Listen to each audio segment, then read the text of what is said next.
Hello and welcome to this very special broadcast, this very special session where we are launching the new issue of Global Policy Journal as part of GP-ORF series titled Uncharted Territory Emerging World Order Post-COVID-19. It maps out some of the salient debates that are emerging in global politics along three major verticals: geopolitics, geoeconomics, geotechnology, and broader issues of multilateralism. And we have a fantastic panel here today with us to discuss some of the issues that we have raised in in this particular series, in this particular issue of global policy. We have the great young editor of this journal, this issue, Arshi Tirki, with us. She will talk about the larger issues that she wanted this journal to raise, and she will have the floor in a minute. We have three very important people who have contributed, not only contributed to this journal, but have also are also here with us to discuss some of the larger issues that perhaps emerge from the journal, from their own work, as well as from the works of others whom they have read and perhaps engaged with in this journal. So let me give the floor to Arshi for a brief introduction of the volume, what she was thinking when she crafted this volume, and what sort of issues she wanted this journal to raise, and how far she has been successful in taking the debate forward. I'll also request those of you who are joining us today during this broadcast to keep sending your questions, comments, and observations through the chat box or through the Q&A section here. We will take them up after the initial comments of the participants. So over to you, Arshi, first, and then to the panel. I'll come one by one. Arshi, floor is all yours. Thank you, sir. So when we began the year 2020, I think most of us did not think about how significant or life-altering this particular year could be. So the COVID-19 pandemic has changed several aspects of our lives, but specifically in the foreign policy circle, there has been a lot of discussion about how the pandemic could reshape the global order as it stands. Because if we do look back in time, then certain events such as the Great Depression or World War II constituted specific turning points, and global actors responded to these turning points in certain ways, which brought certain changes to the global order. For instance, at the end of the Cold War, we witnessed the rise of a unipolar world under American leadership. So in my opinion, COVID-19 is a similar turning point or a watershed moment. It is perhaps too early to forecast what the world order could look like, whether the world could move to a China-led unipolar world or something entirely different.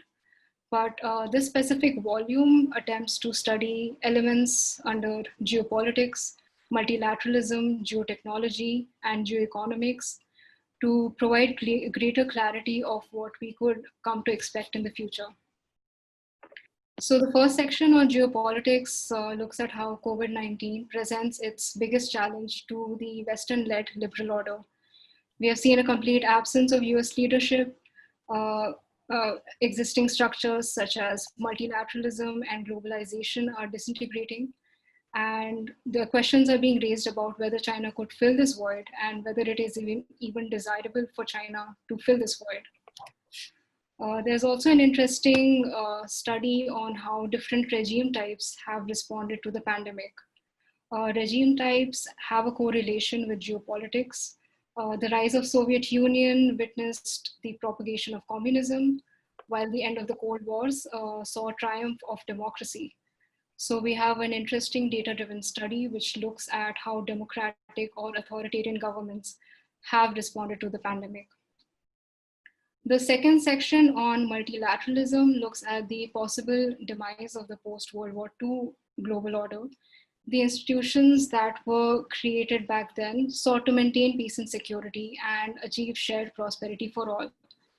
However, now we're seeing that most of these institutions have become fragmented and politicized and are struggling to find relevance today.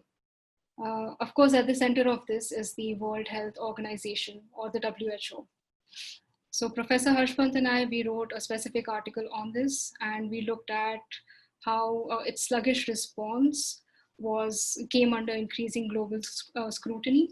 So we examine its funding structure as well as its response to past disease outbreaks. So in terms of funding, while the US continues to be the biggest funder for the WHO by a very large margin as compared to China.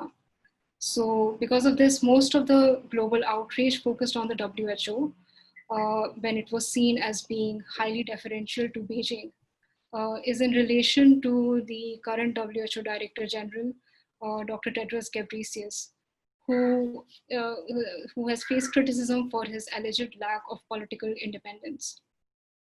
Again, in terms of WHO's responsibilities in a disease outbreak, as well as its role in terms of how it approaches different countries in disease outbreaks, require more clarity as they tend to be ambiguous in nature. So, for instance, in the 2003 SARS outbreak, the WHO adopted a hard approach and criticized China when it concealed the virus back then. Many questioned as to why the WHO could not adopt a similar approach in the COVID-19 pandemic.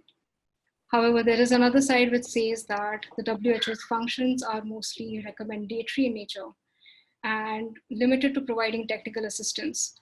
So there are questions about a lack of a defined role of the WHO, especially with respect to governments.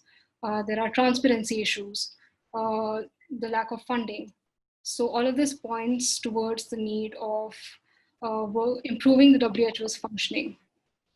The section on multilateralism also looks at Beijing's increasing presence in international institutions, specifically the United Nations, where it now heads 4 out of the 15 UN specialized agencies.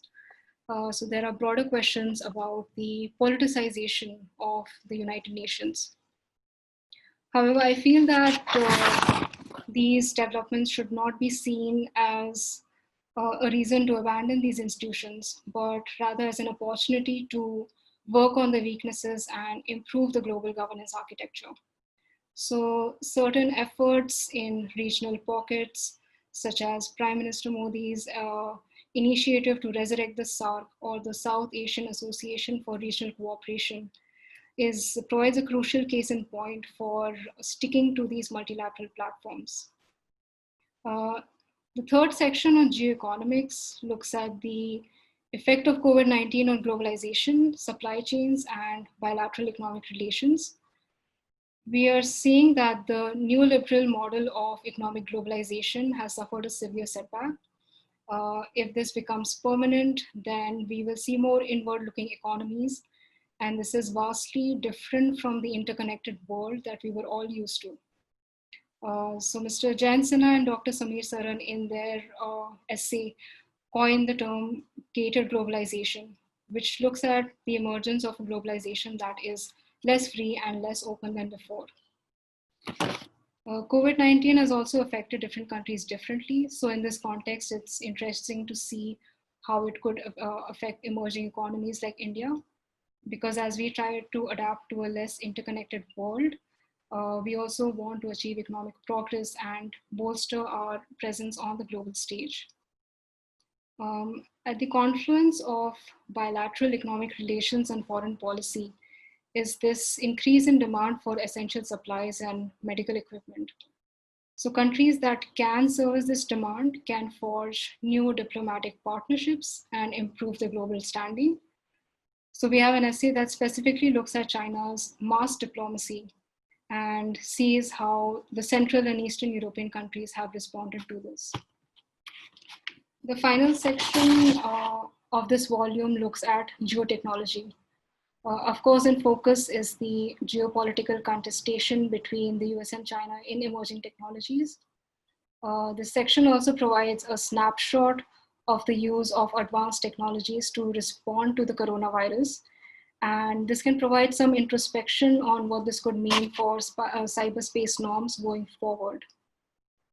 In our final essay, Dr. Chen Ji, he examines as we proceed with technological and scientific advancements, humanity could continue facing bigger challenges in the future, particularly in the form of climate change and biological security, among others. And This definitely emphasizes the need for the world to come together more than ever before. And as we navigate a world in global flux or uncharted territory, so I hope that this volume can provide scholars and academics more insights on what we could come to expect. Yeah. Thank you, Arshi. Thank you so much. And thank you for all your work on this volume. It was, I think, very important to get all of these points of views together so that we could see a more holistic picture of some of the developments shaking global order today. And to take the conversation forward, we have three very important authors of this part of this anthology, as well as writers in their own right, who have very graciously given their time today to be with us. We could not get all the authors of this volume with us today, but we have one from each section, as if you will.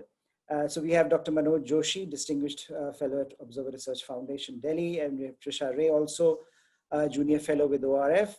And we have Alicia Garcia Herreros from Senior Fellow at Bruegel, who will be talking about her chapter and perhaps also engage with some of the broader issues that her section deals with, which is geoeconomics.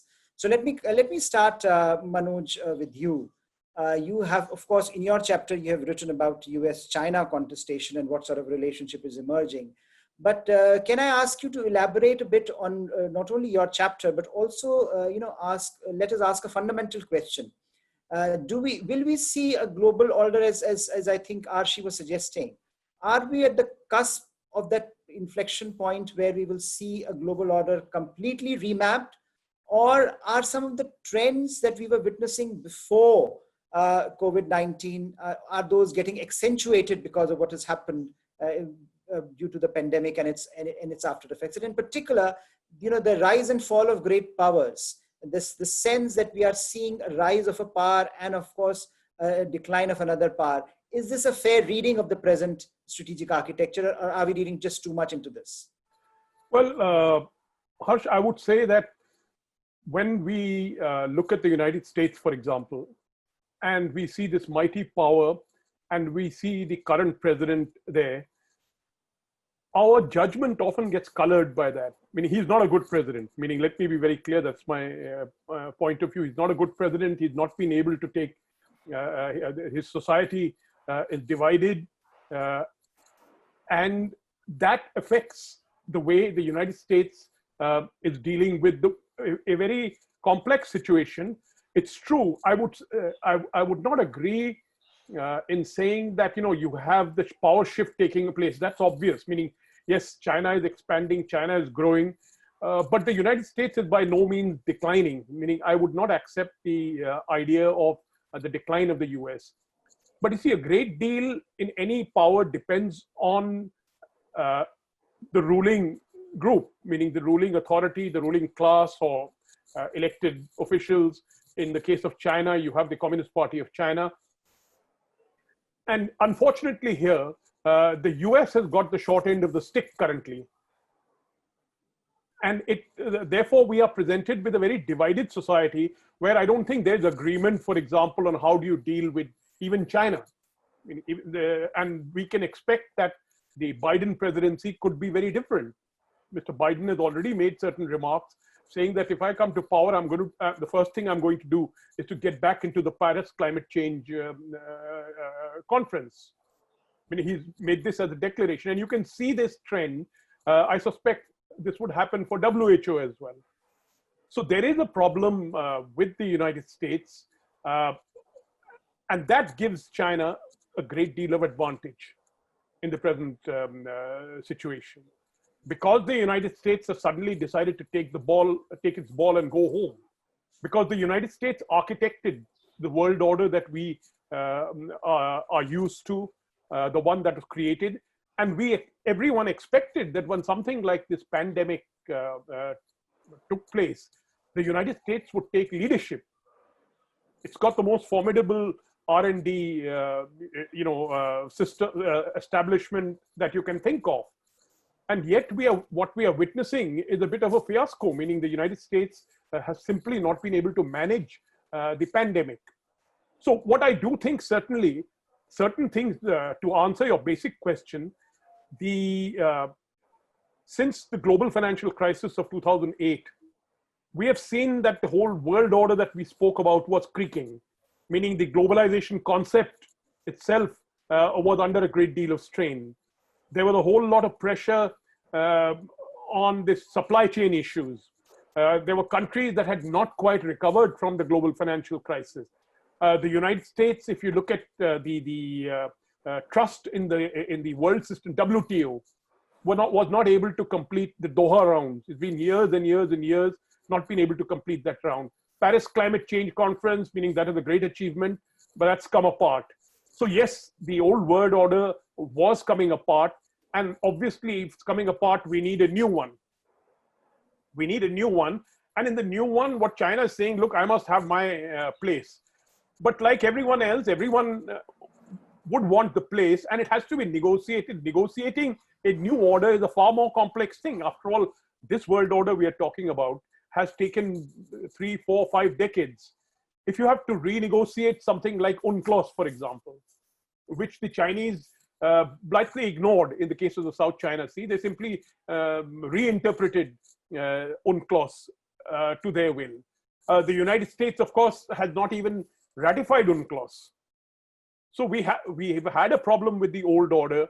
With the new order, the pandemic is certainly accelerating trends.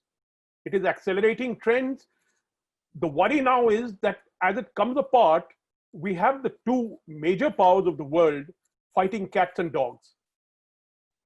We do not have a particularly happy situation, because when we say world order, by definition, it means that there has to be some level of cooperation, some level of compromise, some level of negotiation, which would, and then co-option of the other countries in the world to create that order which will provide stability, which we all need for economic growth, to recover from the pandemic itself.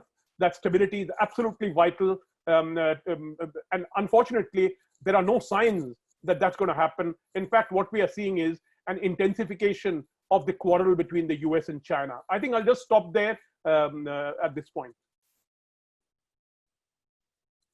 Thank you, Manoj. And let me take some of the points that you made to Alicia. Alicia, are you here with us?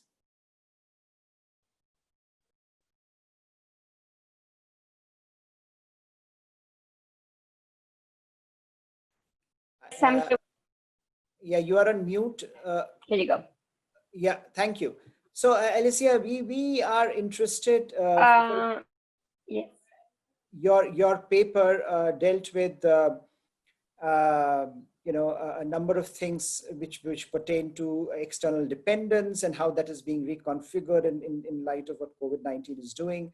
And something that Manoj just mentioned, the fact that globalization itself is being reevaluated by a number of countries.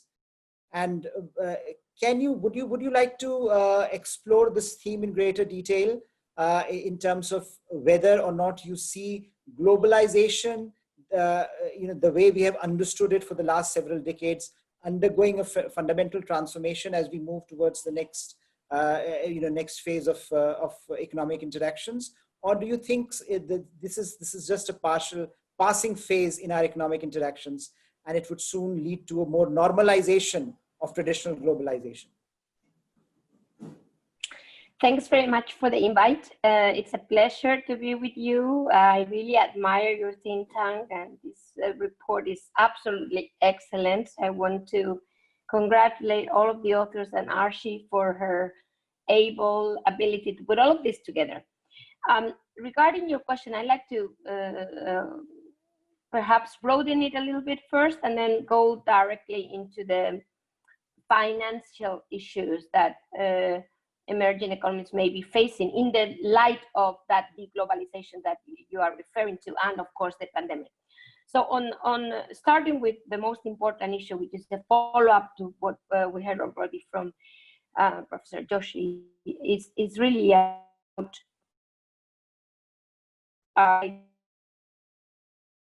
idea of and all of this is for the global economy. No doubt about it. I fully agree. But I would like to add a little bit of salt to the statement, in as far as I'm to some extent a China expert, for whatever that's worth.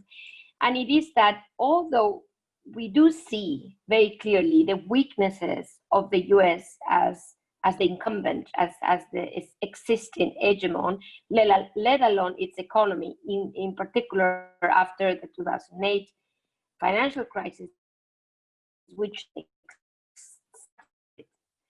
and now the response to the pandemic, which is one of the weakest, if I may say, if we adjust to the resources and of the US, although this idea that the US is in full retreat, I think we shouldn't underestimate the structural problems that the Chinese economy is facing.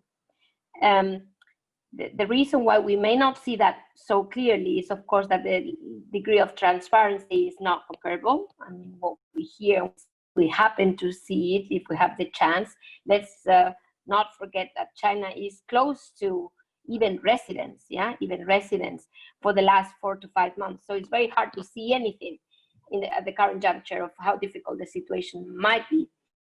So beyond the immediate COVID-19, I will recall the structural concerns, and those are there to stay. We're not moving from a declining, poor, aging, unproductive hegemon to a wonderful, productive hegemon. That's the point. I mean, we are seeing a fight, in my opinion, because both hegemons are declining, at least in the economic power. This is very, I think. Alicia, we are having problems to the world that it. it might not be ready. Yeah. Okay, let me to hit. Can you switch your camera off? I think it might be better. Yes, I will do that. Yes. So basically, I was saying that we tend to have this image of a falling hegemon as opposed to a new powerful hegemon, economically speaking, and I'm only talking economics here. And I just want to remind the audience that this is not exactly how I see China today. Structural problems, economic structural problems are very urgent. And thus, I think we're stuck with two hegemons that are trying their best to keep power that they see they're somehow losing, at least on the economic front. And that in itself brings us closer to what Archie was discussing, which is a Great Depression. Why? Because both will try, if no matter the size, which is humongous, to free ride. You know, when big economies free ride, we get in trouble because they may push prices down. They may, they in a way may compete somehow. I wouldn't say unfairly, but too strongly, given their power with the rest of the world. And that's where we are now. Can you hear me better? Yeah, okay. So finally, on the issue of emerging economies and where we're heading, I fully agree with Archie.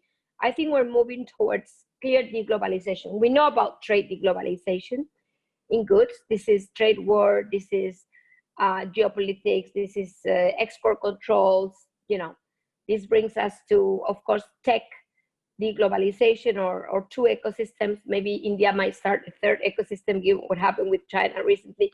But long story short, it is clear not a globalization or a common standard type world, very differently. Beyond that, I think we will soon, and this is very dangerous for economies that depend on foreign capital, soon move to capital deglobalization, capital decoupling, financial decoupling. We're seeing that already between China and the US, but I'm talking about something bigger. I'm talking about keeping your savings at home. So the higher your savings, the more interest you have to do that. China has been doing this for a long time.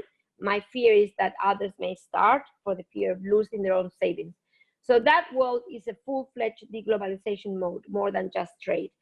We're seeing that in foreign direct investment to some extent. You know, countries are trying to close their borders to foreign investment if they find that it may be somehow reaping the benefits of higher tech. This is Europe, this is Japan, this is even Taiwan. I mean, many, and the US, of course, by all means.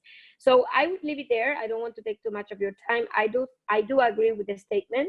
I just wanted to explore the fact that it's not only trade deglobalization we're into. Thank you, Alicia. Thank you. It was wonderful. We could see you better and we could hear you better. So that was also wonderful. Now, Trisha, I'll come to you. You know, Manoj talked about almost strategic decoupling. Alicia talks about financial decoupling. Here we are talking, I think you would like to talk about technological decoupling. Now, the question is, to what extent is that a real possibility, given how technologies have emerged in the past, and given how the relationship between China and America in particular has been almost symbiotic in the way one has fed into the other. So when you sort of look beyond just the immediate future, do you really see a possibility of this technological decoupling having a major impact on the global technological order? And how might it manifest itself, for example? Do you see China getting scared a bit or getting behind a bit in this race? Because clearly, R&D is America's strong suit. We know that technologically, high-end technology is one area where America remains fairly ahead, fairly superior. China is catching up, but it's still far behind. How will it manifest itself if you believe that the argument of technological decoupling is a possibility at all? Yes, I mean, you're correct that there is plenty by way of interlinkages between the US and China. China has benefited immensely from the human resources it has sent to the US and taken back, and that has helped grow its own technology sectors. The US is one of the largest beneficiaries of Chinese investment. So there's a lot by way of interlinkages there. The current administration, though, does seem to be fairly serious about decoupling. Subsequent administrations may not be the same, but it has certainly intensified under the Trump administration. And in essence, the concerns they have expressed in the course of this are concerns that previous administrations had also expressed, but not acted upon in the way the current administration has. And so the Trump administration has for some time now been putting up barriers to China in technology and allied sectors. My piece focused on 5G, where the messaging from the administration is tinted by an existential threat narrative, and with good reason, because the transformation in terms of the scope and speed of connectivity that 5G will enable also make the security of these networks imperative. And having an unfriendly actor in these networks is a valid threat.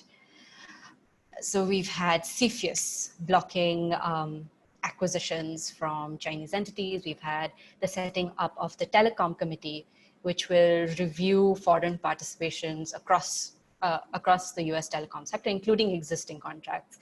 And you have the FCC denying applications to Chinese telecom providers. But decoupling is not going to be simple, of course.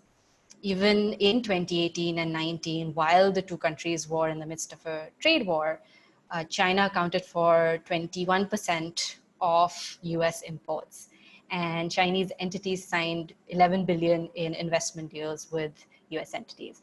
Huawei is also so deeply integrated, especially into rural networks in the US, that these providers are struggling to replace Huawei equipment in time for the ban to be put in place. So the ban keeps getting delayed in essence. I do argue in the piece that the next step in this decoupling is the escalation of these issues to the international level. We've already seen that happening in a sense where the US has tried to pressure its allies and partners to ban Huawei. We could also see this moving into standard setting bodies like the ITU, where Huawei has so far played a fairly prominent role in shaping internet and 5G standards. However, and this is where I had concluded the piece, Washington, D.C. should avoid politicizing without evidence and pressuring allies and partners, lest it alienates them further. We've seen that change somewhat in the post-COVID era. So COVID is not a direct cause for the decoupling, but it has accelerated some of these trends.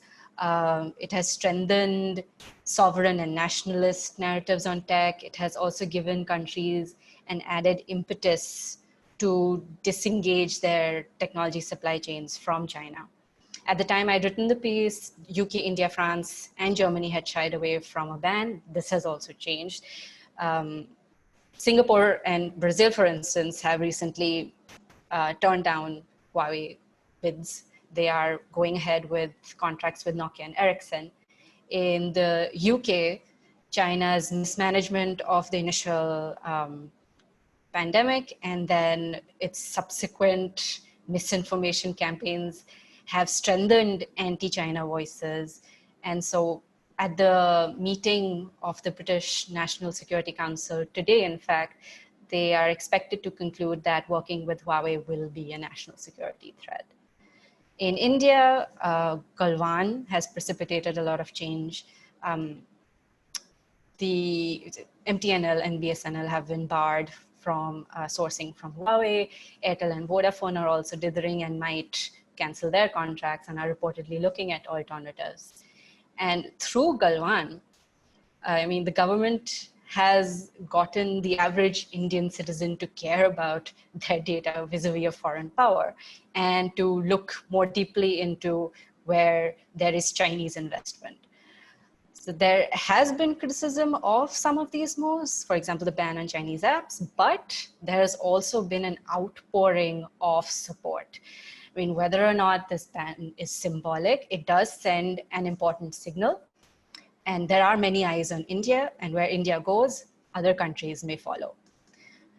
And so the tie-in with my piece would be that there is no pressure needed from Washington's side. China's own terrible mismanagement of relationships with its partners and its bilateral relations are enough for countries to reevaluate their security and economic interests. And ultimately, they will act in their own national and security and economic interests. And countries will then look for alternatives. Thank you.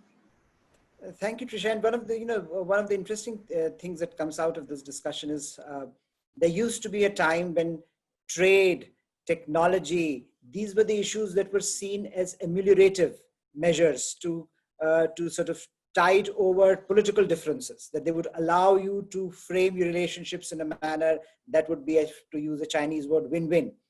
And now increasingly geopolitics, is entering geoeconomics, it's entering geotech, and it's shaping, I think, the realities around us in ways that perhaps few could have, expected even a few years back. So clearly a lot is happening and geopolitics is becoming the driver in some ways. And I'll come to that question and I'll take that question in a bit to Manoj and to Alicia as well. Arshi, I want to come to you because you did the piece with me on WHO, but also you work on international law and international legal frameworks, how they tend to be and how international law retains its value in this day and age is an important question, because I think there is also this question in our chat box, which basically alludes to this fact that great powers can always get away with international law. International law that way has no power. International law is law which only is law in name. There is no, who is going to execute those decisions. So if you're looking at international legal frameworks and how they have evolved, they certainly have normative value. They certainly have some value in terms of framing certain standards. But beyond that, given that we are in an age of very serious geopolitical contestation, to what extent can we expect international law to be that intervening variable that can allow interstate relations to move in ways that are perhaps more stable and create greater sense of predictability in the system? So as an international lawyer, as someone who looks at this realm, do you feel that we are living in an age where gradually international law and international institutions, because ultimately they rely on some ability to generate international legal frameworks, their relevance is getting not only, their relevance is not only weakening, but also they are becoming marginal to the kind of discourse, for example, that we are having at the moment. Thank you for the question. So yeah, there is definitely truth to this in the sense that international law, while there was this ambition to create some sort of legal framework that could, maybe somewhat rein in the chaos of how geopolitics works or how the world order works. But since the beginning, we always see that the bigger powers, they tend to get away with certain things, especially say even with the United States, because it's not a party to very important treaties. We also have seen it maybe somewhat violate some of these provisions. So there is obviously this question about what does this framework mean if it is not binding on countries. However, I do believe that having some semblance of rules does help, as opposed to not having any kind of rules at all. For instance, if you probably look at trade, or maybe let's look at the UN Charter. It says that use of force is prohibited in international relations. Now, countries have violated it at some point or the other, but that is kind of used as a basis to condemn such actions. Or Ministry of External Affairs officials, they kind of use this provision to condemn the action of whoever's violated it. So we do see some sort of reliance on this. And I would say that had this particular provision not been there in the UN Charter, it would have been a free-for-all. So a little bit of something is better than having absolutely nothing. So that's what I think. Thanks, Archie. And the question on sort of larger international institutions and how they sort of impinge on state behavior is a very important one, especially in this context where we are looking at great degree of uncertainty in the system. But let me go to Manoj. Manoj, this question, what is driving what? And some of our viewers are also asking this question. Are we seeing, for example, an end of international institutions? Are we seeing an end of a sense, an order that was established at a particular point in time, which reflected a particular point in time in global history? Are we going into a phase where geopolitics will be the driver of geoeconomics? My own sense is that it has always been, but there are people who might differ, and who have argued that globalization or economic forces were becoming more prominent over the last few decades. But suddenly, do you see now that geopolitics will be in the driving seat for the foreseeable future, and therefore all the decisions that individual states, they may be major powers like America or China, they can be middle range powers like India, Australia, or Japan. Will they be making decisions primarily on geopolitical considerations, even when they are geoeconomic in their fundamental orientation? Manoj. Yeah, Harsh, I think you're right when you said that geopolitics has always been the dominant factor. The only thing is that we had the extraordinary circumstances following World War II, when almost everyone was completely devastated and the United States stood alone. And the United States shaped that world order very carefully by reviving Germany, reviving Japan in the two flanks of Eurasia, and creating the world system, the IMF, the World Bank, subsequently WHO arose from that. But now we are in a situation in between, of course, was the rivalry with the Soviet Union. The problem is that the Soviet Union was never much of an economic rival. The Soviet Union's reach was rather limited. In the sense, yes, it had military power, its rockets could fly to any part of the world and blow up any part of the world, but that's about it. But now we have a very different kind of a situation where you have a country like China, which in certain, in terms of trade, in terms of investment, investable resources, actually today is more active than the United States. Whether it is Latin America, whether it is Africa, it's China, the Belt and Road Initiative. very systematically pursuing the goal of becoming a world power.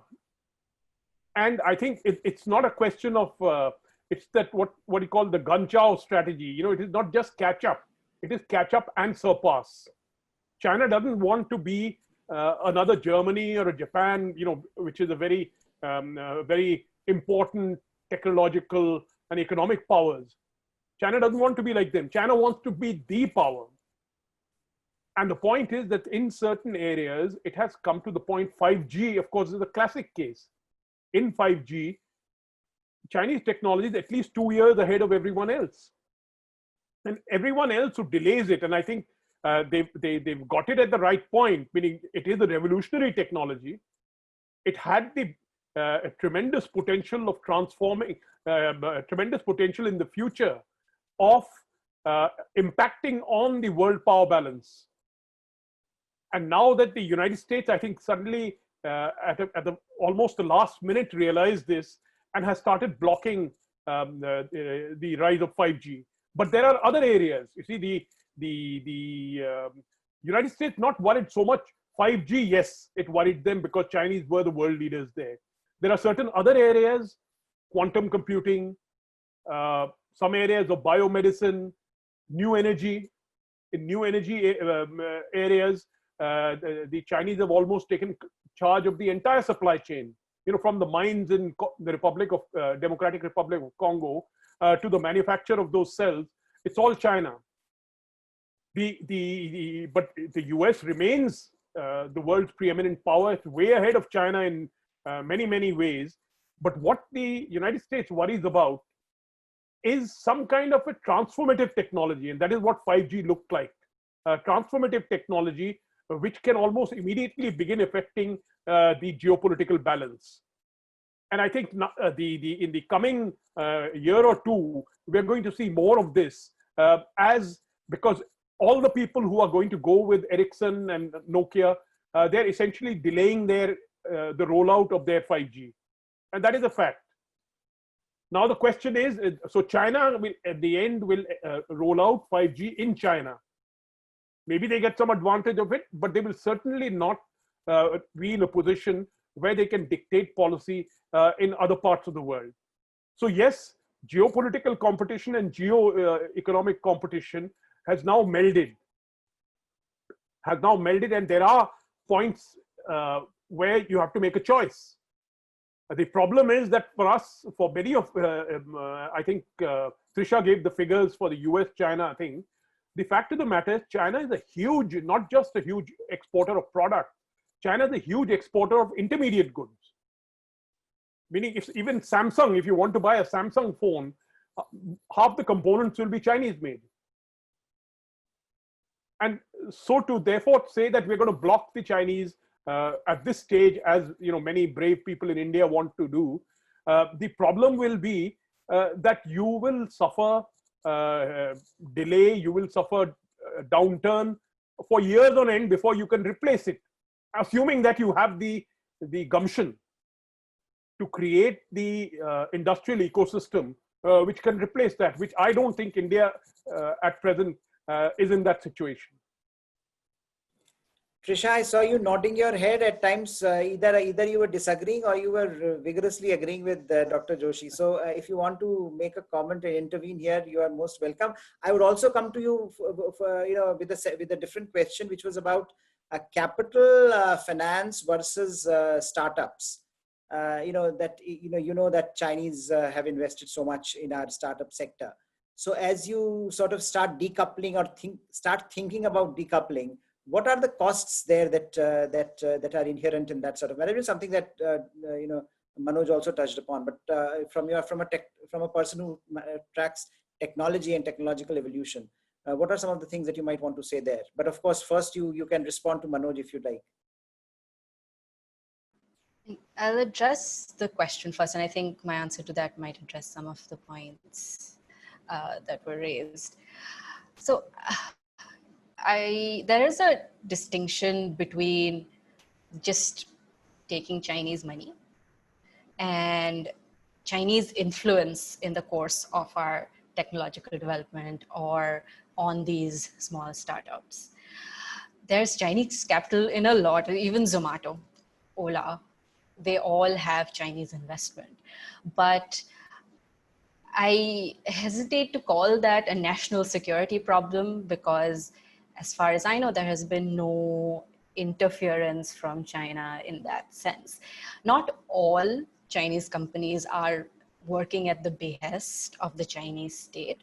In certain critical sectors like 5G, it makes sense for us to be wary of Chinese players because there is a direct security impact of these players working there. So investment, some might disagree with me, but I do not see it as a national security threat at all. And Chinese capital feeding Indian economic growth, great. At least one of us is benefiting from that relationship. Yeah.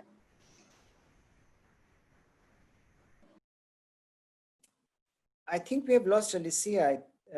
She was with us, but she seems to be having some network problems. I'm actually here. Alicia. Here. Yeah, I'm fine. Yeah.